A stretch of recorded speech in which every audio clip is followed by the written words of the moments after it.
Connaissez-vous la tradition finlandaise de se faire un petit sauna en famille? Oui, sûrement.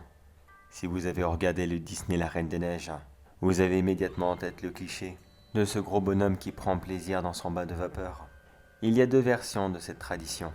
La version familiale, où tout le monde prend un bain de vapeur en même temps, et aussi la version pour hommes, où tout le monde prend son bain de vapeur, puis saute dans la neige complètement nu, afin d'essayer de se provoquer un très gros coup de chaud-froid, qui favoriserait la circulation sanguine. Personnellement, je n'ai jamais essayé cela. Moi qui ai toujours été très frileux, ce coup de chaud-froid me tuerait littéralement sur place.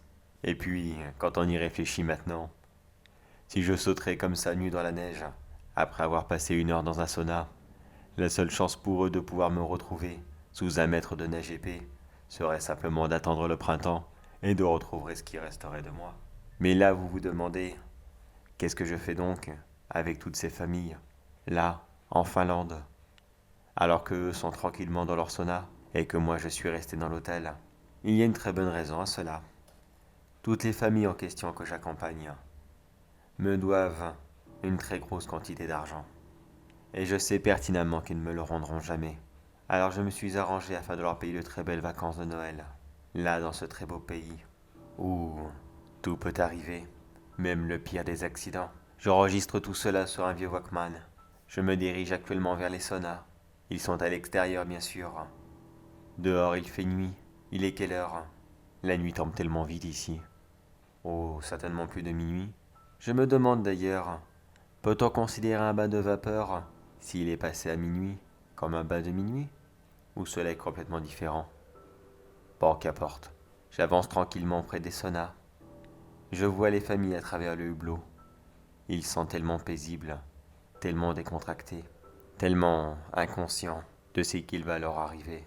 C'est marrant de voir à quel point de simples petits objets, comme une corde, un cintre, une planche de bois, que j'ai trouvé avant d'arriver, peut littéralement faire la différence sur la vie d'un homme et de tous ses proches.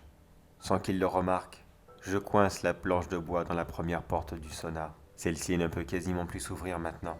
Dans la deuxième, je déroule la corde et je l'enroule entre la poignée qui sert à ouvrir la porte et celle-ci qui est bloquée contre le mur. Elle non plus ne bougera pas. Et enfin la dernière, j'utilise le cintre que je déroule et que je replie sur les deux poignées afin que comme les précédentes, elles non plus ne bougent pas. J'augmente légèrement la température afin de leur faire comprendre que maintenant c'est bon. Il faudrait sortir. Puis je m'installe tranquillement. Je les regarde à travers leurs petits hublots. Ils n'ont pas encore compris. Si seulement ils avaient la moindre idée de ce qu'ils s'apprêtent à vivre. Ah, non, attendez. Oui, oui, il y a une famille qui commence à avoir un doute. Je vois le père qui se lève. Il essaye d'ouvrir la porte, mais celle-ci ne bouge pas. Il tape dessus, bien sûr. L'affolement commence à venir. La panique s'empare de tout le monde. Il tape partout. Il saute. Les enfants sont complètement effrayés de ce qu'ils s'apprêtent à vivre. Leur cri de détresse a mis les autres familles en alerte, qui ne comprenant pas d'où cela vient, commencent à chercher partout. Et ils essayent aussi de sortir de leur sauna.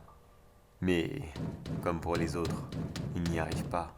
À présent, c'est une petite douzaine de personnes qui sont là piégées dans 3 grosses boîtes en bois et qui ne pourront jamais en sortir. Maintenant qu'ils ont compris le système, je crois que je vais augmenter encore la température. Bon allez, soyons paradins. Allez hop, à fond.